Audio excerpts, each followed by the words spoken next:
नमस्कार दोस्तों, आप सभी का स्वागत है। दोस्तों, आज के वीडियो में हम लोग बात करने वाले हैं पेट्रोलियम रिसोर्सेज के बारे में। इसमें हम लोग ये जानेंगे कि भारत की वर्तमान स्थिति क्या है और कहां से भारत में ये प्रॉब्लम हुई, या अभी के जो लेटेस्ट आंकड़ों से अपडेट या ओल्ड वर्जन आंकड़े हैं उनसे कंपैरिजन करके देखेंगे क्या भारत में पेट्रोलियम की स्थिति ठीक हुई है, या कौन कौन से नए स्थान है जहां पर पेट्रोलियम का उत्पादन स्टार्ट हुआ है। पूरा डिटेल में जानने वाले हैं, तो दोस्तों वीडियो के एंड तक बने रहें ताकि आप लोगों को पूरी जानकारी मिल सके। उम्मीद है कि आप लोगों को पुराने लेक्चर अभी तक हम लोगों ने काफी जियोग्राफी में कवर कर लिए हैं, तो आप लोगों को आराम से समझ में आ रहे होंगे। तो बिना टाइम वेस्ट किए लेक्चर स्टार्ट करते हैं। आज का हमारा जो टॉपिक है दोस्तों वो है पेट्रोलियम संसाधन। जो पेट्रोलियम रिसोर्सेज है इसकी स्थिति की बात करें, सबसे पहले जानना जरूरी है कि जो पेट्रोलियम है, जो कच्चा तेल होता है, उसका उत्पादन हो कैसे रहा है, ये कहां से आ रहा है, इसकी स्थिति क्या है, उसको समझते हुए हम लोग आगे चलते हैं। सबसे पहले जानने की कोशिश करते हैं जो पेट्रोलियम है, कच्चा तेल होता है, पेट्रोलियम होता है, जब उसको रिफाइन करने के बाद हम लोग उसको यूज में लेते हैं, चाहे ईंधन के माध्यम से हो, डीजल के माध्यम से हो या पेट्रोल के माध्यम से हो।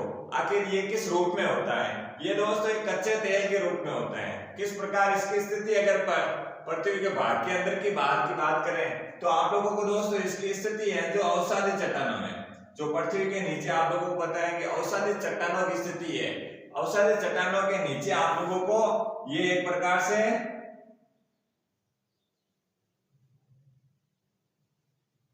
इस स्थिति में ये मान सकते हैं जहां पर आप लोगों को उच्च दाब मिलेगा, जहां पर इसका निर्माण कैसे हो रहा है, अवसादी जो चट्टाने हैं, ठीक है ना, इसके अंदर निर्माण हो रहा है क्योंकि यहाँ की जो स्थिति है, जो औषधि भाग है पृथ्वी के भूपृष्ठ के अंतर्गत, जो औषधि चट्टानों के नीचे वाला भाग है, यहाँ पर क्या है, उच्च दाब है, उच्च ताप है, ठीक है ना। तो इसके अंदर जो भी जीव जंतु और पेड़ पौधों का जो क्या हो रहा है, रासायनिक रूपांतरण हो रहा है। रासायनिक रूपांतरण के माध्यम से इसका निर्माण हो रहा है। ये एक प्रकार से क्या है, तेल के रूप में भी होता है और गैस के रूप में भी। इसमें आप लोग दोनों चीजें मान सकते हैं, ओनली ये न कि गैस है और न ही तेल है, यहाँ पर आप लोग दोनों का मिश्रण जरूर देखेंगे।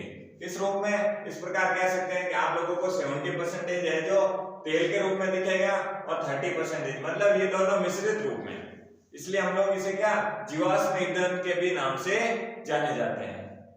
समझ गए दोस्तों? तो इसमें जो पेट्रोलियम संसाधन है किस प्रकार की चट्टानों में पाए जाते हैं, अवसादी चट्टानों में आप लोगों को देखने को मिलेगा। क्यों पेट्रोलियम चट्टानें या कच्चा तेल का निर्माण होता है?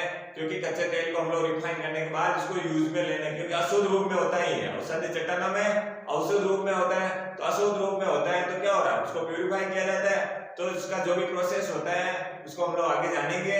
इसके अलावा बात करें, ये तो आप लोगों को समझ में आ गया होगा पेट्रोलियम जो संसाधन है कहाँ किस जगह में भूपृष्ठ पर मिलेगा, ठीक है ना। तो ये आप लोगों को क्लियर हो गया। अब हम लोग जानने की स्थिति, भारत की जो स्थिति है, कुछ पॉइंट और देख लेते हैं। जो पेट्रोलियम संसाधनों में भारत की जो वर्तमान स्थिति को ओल्ड से कंपैरिजन करें तो आप लोग ये नोट करेंगे जो पेट्रोलियम संसाधन है तो इसमें लगातार दोस्तों कमी आ रही है।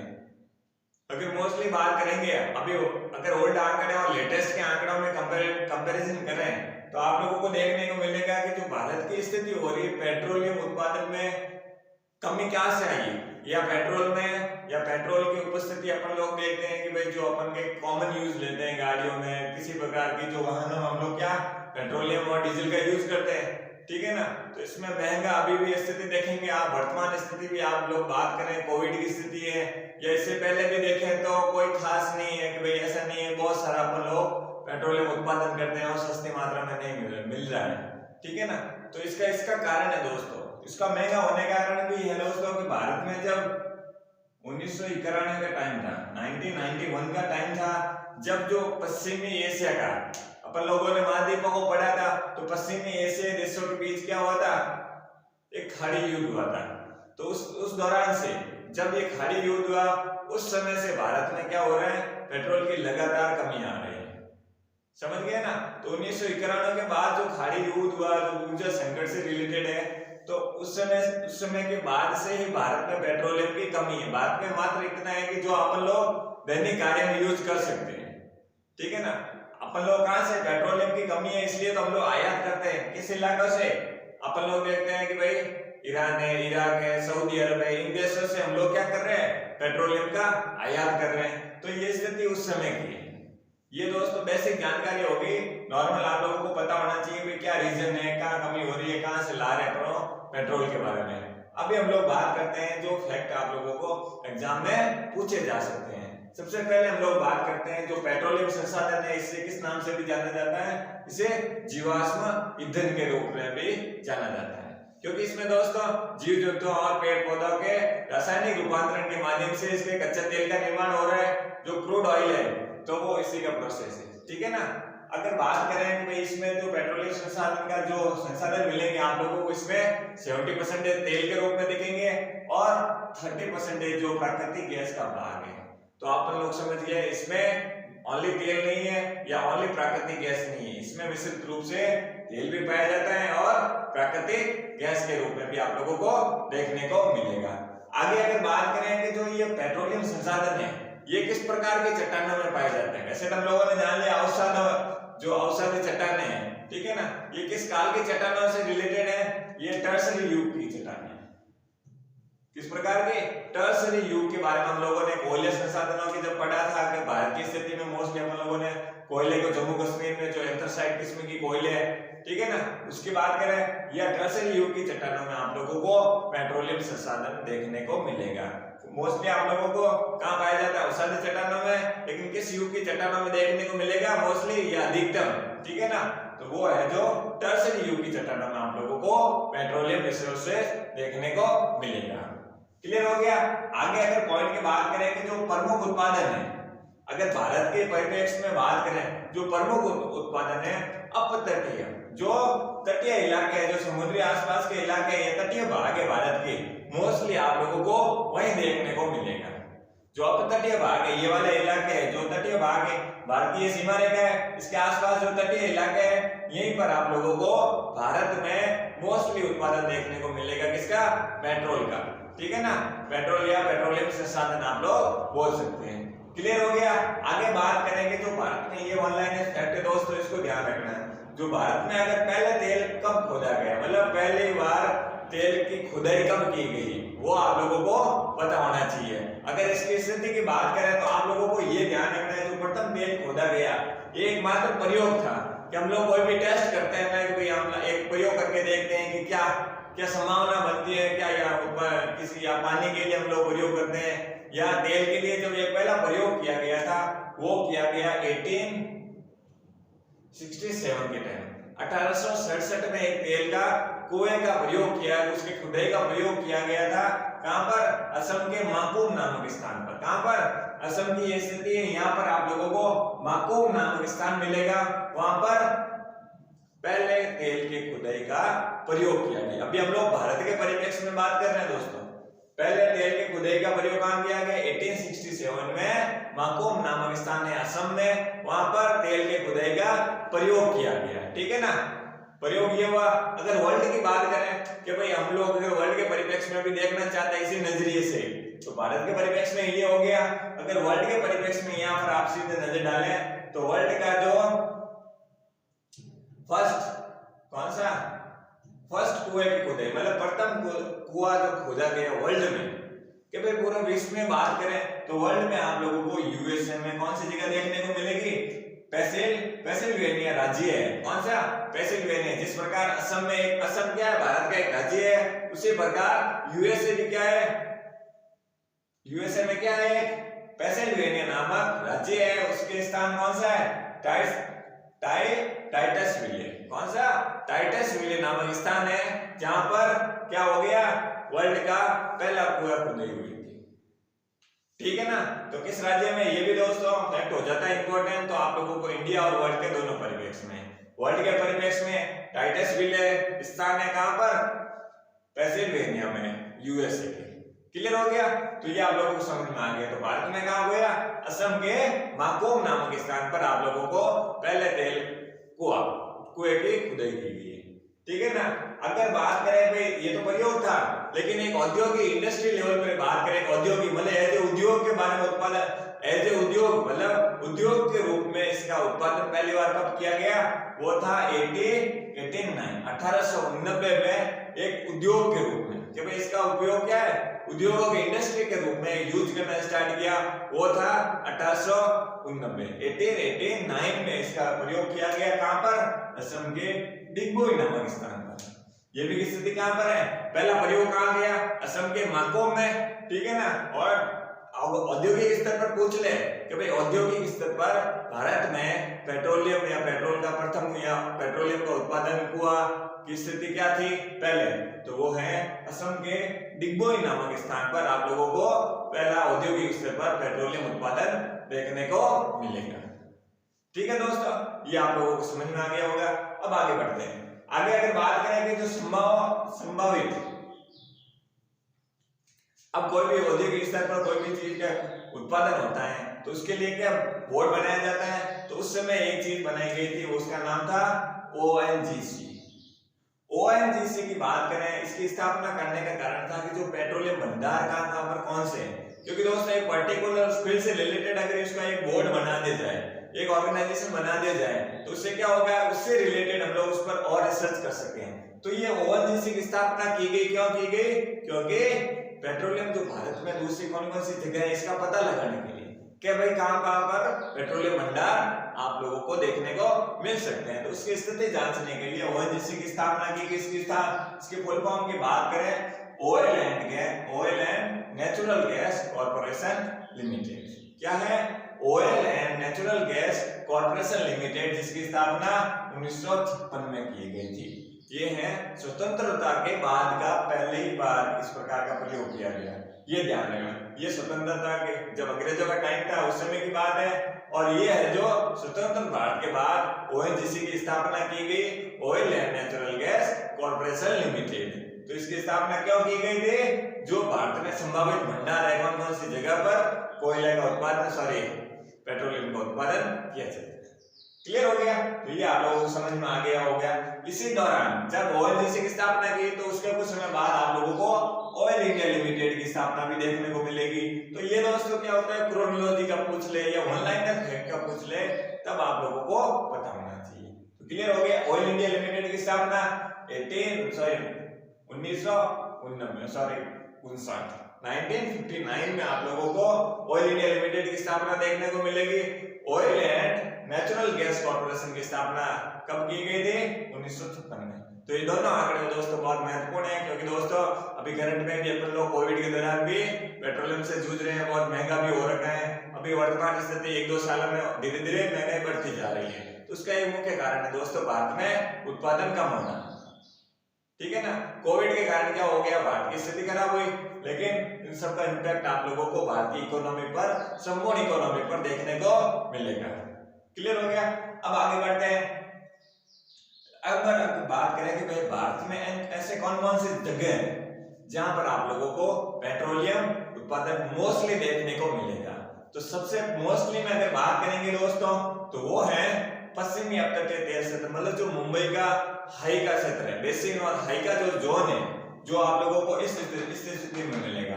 एग्जैक्ट नहीं, एग्जैक्ट आप लोग मैप में देख सकते हैं, हाँ बस आइडिया से आप लोग समझ सकते हैं। ये महाराष्ट्र का इलाका है और मुंबई जो अपतटीय भाग है, यहाँ पर आप लोगों को सबसे अधिक मात्रा में क्या मिलेगा, पेट्रोलियम और नेचुरल गैस का भंडार मिलेगा। वो है कौन सा, बेसिन और मुंबई हाई का क्षेत्र। यहाँ पर 60% जो तेल का उत्पादन होता है या पेट्रोलियम संसाधन का उत्पादन होता है, मेन सोर्स भंडार कौन सा है, वो है पश्चिमी अपतटीय क्षेत्र।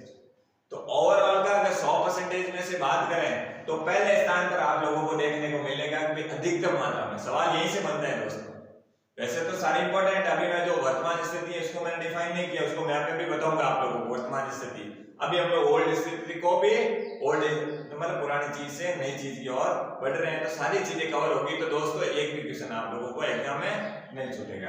तो पश्चिमी अपतटीय तेल का जो क्षेत्र है, क्योंकि अभी हम लोग क्या है, भारत में कौन कौन सी जगह है जहाँ पर तेल के प्रमुख क्षेत्र है, कौन कौन से तो तेलीय जोन है, उसकी अगर बात करें पश्चिमी अपतटीय तेल क्षेत्र है, इसका क्या है, पश्चिमी अपतटीय क्षेत्र कौन सा, बेसिन, जो मुंबई का जो इलाका है महाराष्ट्र के, मुंबई के बेसिन और हाई का, मुंबई हाई तेल क्षेत्र और बेसिन, ठीक है ना, मुंबई हाई क्षेत्र और बेसिन है जो आप लोगों को दो प्रमुख तेल क्षेत्र हैं, वो है महाराष्ट्र से संबंधित है और किसके तटीय भाग है मुंबई के। क्लियर हो गया। यहाँ पर आप लोगों को 60% है जो टोटल का तेल आप लोगों को पेट्रोलियम या क्रूड ऑयल देखने को मिलेगा। तो सबसे समृद्ध जगह कौन सी होगी? पश्चिमी अपतटीय, क्योंकि दोस्तों पश्चिमी भाग ही है इसलिए इसको पश्चिमी अपतटीय क्षेत्र कहा गया है। क्लियर हो गया। ये आप लोगों को समझ में आ गया। पहले नंबर पर आप ये हेडिंग डाल दीजिए या मैप में इसी प्रकार कर ले तो कोई दिक्कत नहीं है।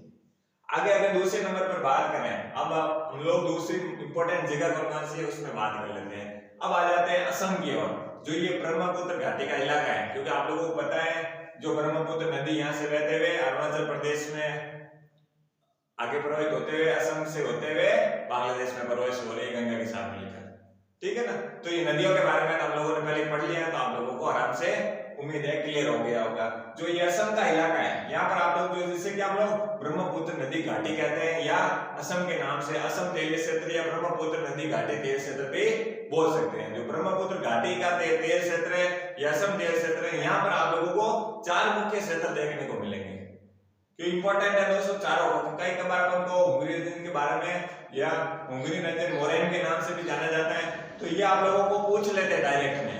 तो आप लोगों को इसकी ढांचे की स्थिति अभी मैं एंड में आप लोगों को पीडीएफ के माध्यम से जो पर्टिकुलर सभी स्टेट में या जितनी भी टोटल रिफाइनरीज हैं किस स्टेट में किस नाम से जानी जाती है उन सब के बारे में बताने वाला, तो वीडियो के एंड तक बने रहें। तो ब्रह्मपुत्र घाटी तेल क्षेत्र में आप लोगों को नाहरकटिया, डिगबोई, सुरमा घाटी और हुंगरी रंजन मेरठ नामक 2, 3, 4, ठीक है ना, 4 जो लोकेशन है ये बहुत इंपॉर्टेंट है और ये किससे संबंधित है?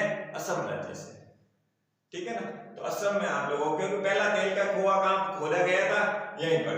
मैंने अभी टोटल के परिप्रेक्ष्य में उत्पादन की बात की, तब तो मैंने मुंबई और हाई का जो बेसिन और मुंबई हाई का जो जोन है यहाँ पर बात की। लेकिन अगर बात करें पहला तेल का कुआं खुदाई भी आप लोगों को पता है माकुम नामक स्थान है जो कि मैंने पहले बता दिया, वहां पर आप लोगों को देखने को मिलेगा। तो ये तो बात हो गई असम की। असम की स्थिति ये है, यहाँ पर आप लोग समझ सकते हैं। ठीक है दोस्तों, ज्योग्राफी को जितना मैप में लोकेट करके पढ़ेंगे चीजें आराम से याद होती रहेगी। अब आगे बढ़ते हैं कि भाई दो तो हम लोगों ने पढ़ लिया, पश्चिमी अपतटीय और ब्रह्मपुत्र घाटी तेल क्षेत्र।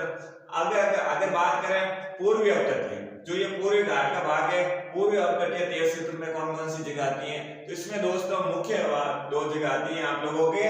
जो ये भाग है कौन सा? कृष्णा और गोदावरी का जो डेल्टाई भाग है।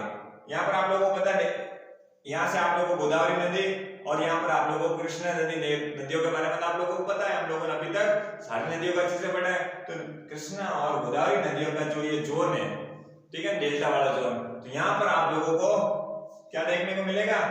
पूर्वी अपतटीय तेल क्षेत्र। तो आप लोग यहाँ लिख सकते हैं कृष्णा और गोदावरी का जो डेल्टाई क्षेत्र है, तो यहाँ पर आप लोगों को पूर्वी अपतटीय तेल क्षेत्र के ये 2 प्रमुख क्षेत्र है जो इसके अंतर्गत आते हैं। क्लियर हो गया। अब आगे तीसरे नंबर पर बात करें, 3 हम लोगों ने बात कर ली, पश्चिमी अपतटीय, ब्रह्मपुत्र घाटी और पूर्वी अपतटीय तेल क्षेत्र। अब चौथे नंबर पर बात करते हैं जो गुजरात। कौन सा? ये तो दोस्त हम लोग ओल्ड स्थिति की बात कर रहे हैं, इसको वर्तमान को में भी हम लोग ऐड करेंगे। 1-2 राज्य में और स्टार्ट हुए तो वहां पर भी हम लोग बात करेंगे। जो गुजरात तट तेल क्षेत्र है, गुजरात तटीय भाग में तेल क्षेत्र है जो अगर बात करें यहाँ आप लोगों को कल्लोल है, अंकलेश्वर है, खंभात की खाड़ी से रिलेटेड है, लुनी क्षेत्र है या सानंद नदी घाटी, ये 5 क्षेत्र दोस्तों बहुत इंपॉर्टेंट। आप लोगों को 5 को 2-3 बार मैप के माध्यम से पढ़ोगे तो एग्जाम में सीधा पूछ लेते हैं कि जो ऐसे यूपीएससी जैसे एग्जाम में दे देते हैं, सीधा नाम ले लेते हैं लुनी क्षेत्र, सानंद नदी घाटी और खंभात घाटी। तो इसके इस प्रकार पूछ सकते हैं कि ये जो नाम है ये किसके लिए प्रसिद्ध है? कि यूपीएससी में इस प्रकार के क्वेश्चन बनता है दोस्तों, किसके लिए प्रसिद्ध है ये? तो लुनी क्षेत्र है, तो सानंद नदी घाटी है, तो खंभात घाटी है, तो किस क्षेत्र के लिए प्रसिद्ध है? तो ये पेट्रोलियम संसाधन या पेट्रोलियम उत्पादन से या पेट्रोलियम से संबंधित है। तो ये आप लोगों को ध्यान रखना होता है। तो सवाल किस प्रकार बनेंगे आप ओल्ड पेपर के माध्यम से एनालिसिस करें, और मैं कोशिश कर रहा हूँ कि आप लोगों को ऑनलाइन और फैक्ट हो तो सारी चीजें कवर कर रहा हूँ ताकि एग्जाम में आपका एक भी क्वेश्चन ना छूटे। ठीक है ना। तो ये आप लोगों के कवर हो गया होगा। इसमें दोस्तों मैंने मुख्य रूप से जो ओल्ड स्थिति थी, ठीक है ना, अभी इसमें कुछ और अपडेट हुआ है, वो है वर्तमान स्थिति। अगर वर्तमान स्थिति की बात करें तो ये कच्चे तेल का जो क्रूड ऑयल के भंडार की वर्तमान स्थिति की बात करें तो नई जगह कौन सी? एक और विशाखापट्टनम आंध्र प्रदेश में ही है। आंध्र प्रदेश के विशाखापट्टनम वाले भाग में भी वर्तमान स्थिति में तेल के भंडार की या कच्चा तेल के भंडार उपस्थित हैं। इसके अलावा कर्नाटक के मंगलोर में, जो ये कर्नाटक वाला भाग है, ठीक है ना, तो कर्नाटक के मंगलोर है और पाडूर है जो कर्नाटक, ये भी कहाँ है, मंगलोर और पाडूर जो क्षेत्र है किससे संबंधित है, कर्नाटक राज्य से। तो ये जो वर्तमान स्थिति को भी आप लोग इसमें ऐसे कर्नाटक लिख के अपडेट कर सकते हैं, पाडूर और कौन सा, मंगलोर।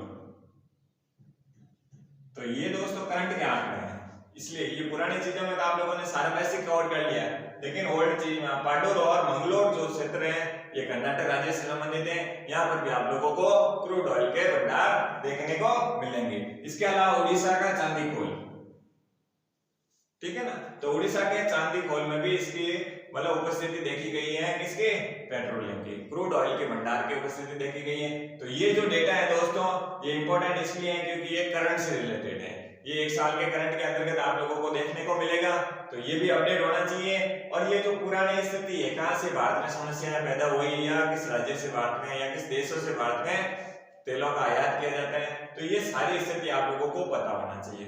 अब बात आ जाती है कि हम लोगों ने तेलों के स्थिति की बात कर ली, भाई किस जगह कौन सा है, किस जगह कौन सा नहीं है, ठीक है ना। अब आगे बढ़ते हैं कि भाई जो तेल तो मिल जाता है, लेकिन इसका जो अशुद्ध रूप में तेल मिलता है, तो शुद्ध रूप में कौन कौन सी कहां पर रिफाइनरीज लगी हुई है, ठीक है ना, उसके शुद्ध करने के लिए उसकी बात करें तो उसमें आप लोग देखेंगे तेल परिष्करण, तो तेल को रिफाइन किया जाता है, ऑयल को क्या करना, रिफाइनिंग किया जाता है उसको शुद्ध रूप में डालने के लिए, क्योंकि वो आप लोगों को औषधि चट्टान अशुद्ध रूप में मिलेगा, तो उसको शुद्ध करने के लिए तेल रिफाइनरीज का यूज किया जाता है। तो ये क्या कर रहा है, तो आप लोगों को जो ये तेल औषधि चट्टानों में मिलेगा वो काले भूरे रंग का मिलेगा, ठीक है ना, तेल के भी रूप में और प्राकृतिक गैस के भी रूप में। तो ये औषधि चट्टानों में मिलेगा काले भूरे रंग में, और इसका संतृप्त हाइड्रोकार्बन मिश्रण होता है इसमें, संतृप्त जो हाइड्रोकार्बन का जो मिश्रण होता है इसमें आप लोग देखेंगे प्राकृतिक रूप में तो ये क्या होता है, अशुद्ध रूप में होता है, ये मैंने इसके बारे में बात की थी। और जब इसको रिफाइन किया जाता है तो इसे शुद्ध रूप में बदल दिया जाता है, शुद्ध रूप में आप लोगों को इसे पेट्रोल के रूप में भी, डीजल के रूप में भी और जेट ईंधन के रूप में भी आप लोगों को देखने को मिलेगा। पेट्रोल है, डीजल है और जेट ईंधन के भी रूप में भी आप लोगों को क्या, जब इसे तेल को, कच्चे तेल को, क्रूड ऑयल को रिफाइन किया जाता है तभी हम लोग इसको यूज ले पाते हैं अलग अलग माध्यम में, पेट्रोल के रूप में भी, डीजल के रूप में भी और जेट ईंधन के रूप में भी आप लोग इसको देखते हैं। क्लियर हो गया।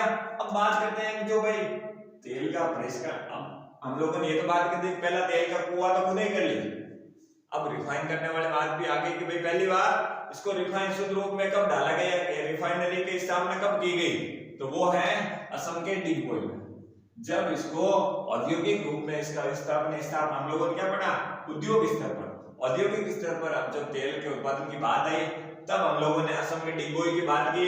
तो यहीं पर आप लोगों को पहले रिफाइनरी देखने को मिलेगी, वो है कहां पर, असम के डिगबोई में। अगर असम के डिगबोई नामक स्थान पर आप लोगों को पहले तेल परिष्करण की हिंदी में बात करें तो तेल परिष्करण इकाइयां, ठीक है ना, ऑयल रिफाइनरी की बात करें तो आप लोगों को पहले कहां पर मिलेगी, डिगबोई नामक स्थान पर, असम में। क्लियर हो गया। अब अगर बात करें जो इसकी रिफाइनरी है कि भाई जो तेल आप लोगों के तेल की स्थिति क्या है भारत में, ये हम लोगों ने जान लिया, लेकिन इसकी बात करें वर्तमान स्थिति की नहीं, इसके शुद्धिकरण की बात करें तो इसकी जो मैक्सिमम रिफाइनरी है वो है 4, कहां पर, असम में। असम में आप लोगों को मैक्सिमम 4 रिफाइनरियां देखने को मिलेगी ओवरऑल अदर की जगह। तो टोटल कितनी है, टोटल है जो वो 23 है, कितने, टोटल 23 में से 4 है जो आप लोगों को कहां पर, असम में देखने को मिलेगी। तो ये भी ध्यान रखना दोस्तों, इंपॉर्टेंट फैक्ट हो जाता है कि भाई जो असम में जो मैक्सिमम रिफाइनरियां या तेल परिष्करण इकाइयां है, ठीक है ना, तो तेल के शुद्धिकरण की इकाइयां या तेल परिष्करण की इकाइयां, ऑयल रिफाइनरीज है जो आप लोगों को मैक्सिमम कहां देखने को मिलेगी, असम राज्य में। तो यहां से एक स्टेटमेंट बन सकता है, यूपीएससी हो या कोई भी हो दूसरे एग्जाम में, तो ये आप लोगों को पता होना चाहिए। अगर बात करें टोटल 23 है, टोटल रिफाइनरियां कितनी है, 23 है। 23 के बारे में अभी आप लोगों को मैं 23 किस किस राज्य में है, कौन किस नाम से जाना जाता है, वो अभी आप लोगों को वीडियो के एंड में पीडीएफ के माध्यम से आराम से पता चल जाएगा। अभी हम लोग बात कर रहे हैं कि जो टोटल 23 है, 23 में आप लोगों को सार्वजनिक रूप में आप लोगों को 18 मिलेगी और जो प्राइवेट निजी भाग है उसमें 3 मिलेगी, और प्राइवेट और सार्वजनिक की बात करें तब इन दोनों को मिलाकर 2 मिलेगी। समझ रहे हैं? टोटल 23 है, इतना ध्यान रखने की जरूरत नहीं, बट फिर इतना ध्यान रखना जरूरी है कि टोटल 23। क्लियर हो गया? 23 टोटल है, 18 जो सार्वजनिक है, निजी है जो कितनी है 3 है, और जो संयुक्त रूप में जिसमें सार्वजनिक और प्राइवेट वाला भाग वो संयुक्त रूप से जाना जाता है उसमें 2 रिफाइनरीज है। क्लियर हो गया? अगर अभी लास्ट की बात करें, जो 23वीं जो पेट्रोलियम रिफाइनरी की स्थापना हो गई तो वो है 2016 में उड़ीसा के पारादीप में। उड़ीसा का ये स्थान आप लोगों को पता है, उड़ीसा के पारादीप में आप लोगों के इस तेल परिष्करण इकाई की स्थापना की गई थी। तो अंतिम कौन सी, पहली कौन सी थी डिगबोई असम, और अंतिम कौन सी थी अभी तक की? अभी आंकड़े और आ सकते हैं दोस्तों, ये भी ध्यान रखना है, जैसे अपडेट हो तो अंतिम उसको डालना है। जो 23वीं, अभी मैं 23 के हिसाब से बात करूं तो 23वीं या अंतिम कौन सी थी, जो कि 2016 में स्थापना की गई थी उड़ीसा में, उड़ीसा के पारादीप में। ठीक है ना? पारादीप में हम लोग बंदरगाह के बारे में पढ़ते थे, उसके बारे में हम लोगों ने पहले ही पढ़ लिया है, तो वो भी वीडियो आप लोग जब डिटेल में बंदरगाह को अच्छे से समझ लेंगे तो ये स्थिति और अच्छे से कवर हो जाएगी। तो इसमें हम लोग दोस्तों सारी चीजें देख ली होगी। अब बात आ जाती है कि जो 23 है किस किस राज्य में किस नाम से जाना जाता है, तो ये जानना जरूरी है। तो आप लोगों को पीडीएफ शो हो जाएगी कहां पर, लिंक आप लोगों की स्क्रीन पर पीडीएफ दिख रही होगी, तो यहाँ से आप लोग सीधा नोट कर सकते हैं। ज्यादा पढ़ने की जरूरत नहीं है उन सब चीजों को रटने की। जो मैंने चीजें बताई है जो इंपॉर्टेंट थी वो मैंने एक्सप्लेन कर लिए, और एंड में आप लोगों को स्क्रीन पर आप लोगों को आराम से दिख रहा होगा जो 23 कौन सी 23 तेल परिष्करण इकाई है, आराम से आप लोग देख सकते हैं और अपने नोटबुक में नोट भी कर सकते हैं। अगर स्टेट वाइज आप लोग अच्छे से कवर करना चाहते हैं तो उस पीडीएफ को भी, क्योंकि 23 से दोस्तों 2-3 बार पढ़ोगे तो वो भी याद हो जाएगी, लेकिन ये जो मैंने बताए हैं पूरा डिटेल में इसको याद रखना बहुत जरूरी है। तो ठीक है दोस्तों, अगर वीडियो अच्छा लगा हो तो प्लीज आप लाइक करें, शेयर करें, सब्सक्राइब करें। अगर वीडियो में किसी प्रकार की कोई कमी रहे तो अपने सुझाव जरूर दें।